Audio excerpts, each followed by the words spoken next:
Druid David gathered the new interns around the mossy clearing, his voice carrying the distinct weariness of someone who had spent far too many cycles mediating between ancient forest spirits and quarterly performance metrics.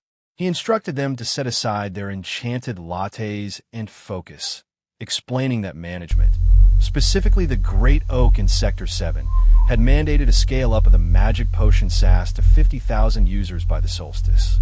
This, David noted with a heavy sigh, meant executing a live server upgrade while the forest spirits were fully active. He reminded them that there would be no mice permitted in the grove. Instead, they were to equip their ritual daggers and CLI crystals before proceeding. David led the group toward the creek, pointing out the glowing purple structures nestled in the undergrowth. He clarified that while these high-density mana processors resembled mossy rocks, they were indeed the cluster servers. He warned the interns not to be alarmed if the cooling fans began whispering their childhood secrets, as this was a normal operational side effect. More importantly, he issued a strict prohibition against attempting to reboot the hardware by kicking it, citing the unfortunate incident involving the previous intern who had been transmuted into a confused shrub, an administrative headache they were still trying to resolve with an undo spell. The next phase, David explained, involved migrating the database from the old growth cloud to the nebula firmament. To achieve this, each intern was required to synchronize their heartbeat with the main node. He directed them to the actual stone terminal and instructed them to execute the command sudo apt-get upgrade spirit.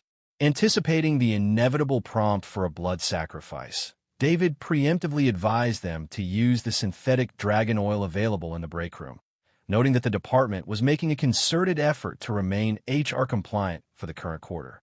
As the migration commenced, David prepared the team for the inevitable appearance of bugs. He emphasized that in the Forbidden Forest, these were not merely code errors but literal 3-foot-long ethereal beetles with a voracious appetite for cache files.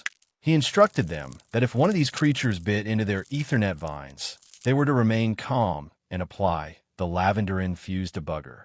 However, he added a critical escalation protocol. Should the insect begin speaking Latin, they were to summon him immediately, as that constituted a Tier 3 incident.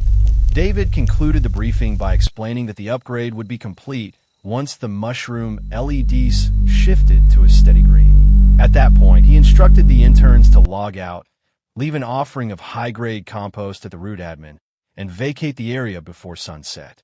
He reminded them that the forest, much like himself, took a dim view of overtime work.